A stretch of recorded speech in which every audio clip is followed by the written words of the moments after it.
There are two kinds of AI tools. Those that make you adapt to AI, forcing you to learn their language, become an expert just to get basic work done, and those that make AI adapt to you. For 2 years, we have been told the same thing: learn prompt engineering. An entire industry has sprung up teaching you how to speak AI. But why? Why should you change how you think? To accommodate a tool? That's a reverse engineering. The tool should understand you, not the other way around. So we build something different. We build commands, over 100 commands that speak your language. Layout fixes to theme changes, image generation to content creation, code refactoring to documentation. And this is just day one. We are building a command for every task you will ever need. This is pure precision without prompt engineering, speed without iteration. One of the builders shipped an entire SaaS application in a single day.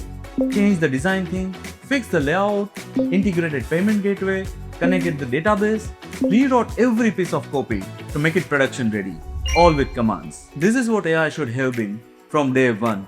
Not AI that makes you smaller, AI that makes you powerful. We call it precision mode, and it's live today. Try commands to build production ready apps. Stop adapting, start commanding.